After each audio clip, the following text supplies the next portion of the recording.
کہتے ہیں کہ رسول اکرم صلی اللہ علیہ وسلم کبھی مفصل کی ان صورتوں کو جو معنی میں متناسب ہوتی ایک رکعت میں ملا کر پڑھتے تھے۔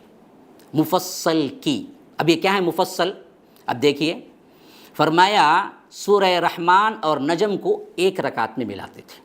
سورہ رحمان سے مفصل صورتیں شروع ہوتی ہیں، جن کو 100 آیتیں یا 100 آیتوں سے کم یا زیادہ صورتیں کہتے ہیں۔ عموماً نمازوں میں اللہ کے رسول صلی اللہ علیہ وسلم ایسی ہی صورتوں کا انتخاب کرتے تھے جو لمبی نہیں ہیں، مختصر بھی ہیں لیکن اتنی بھی نہیں ہے، 100 آیتوں کے قریب آس پاس میں ہے۔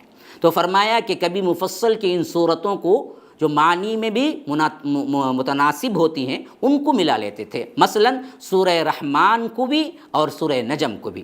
مثلا اقترب اور الحاقہ کو ایک ہی رکعت میں، اقتربت الساعہ اور الحاقہ کو، طور اور الذاریات کو، کیونکہ معنی میں حالانکہ یہ صورتوں کے درمیان کئی صورتیں ہیں لیکن یہ رکعت میں ایک ہی رکعت میں ان دونوں کو ملایا کیسے؟ معنوی انداز میں، معنی کے اعتبار سے دونوں میں ایک ہے، طور اور ذاریات کو۔ اور اسی طرح فرمایا کہ اذا وقعت الواقعہ اور سورہ نون کو، اور اسی طرح فرمایا کہ سأل سائل بعذاب واقع اور سورہ نازعات کو، اسی طرح فرمایا کہ ویل للمطففین اور سورہ عبس کو، اسی طرح فرمایا کہ المدثر المزمل کو، اسی طرح فرمایا کہ هل اتی اور لا اقسم بیوم القیامہ کو، اسی طرح فرمایا کہ عما یتساءلون اور مرسلات کو، اسی طرح فرمایا کہ الدخان اور اذا الشمس کورت کو ایک ہی رکعت میں تلاوت کرتے۔ اور ان تمام کے حوالے صحیح بخاری کتاب الاذان، صحیح مسلم کتاب صلاۃ المسافرین کے اندر موجود ہے۔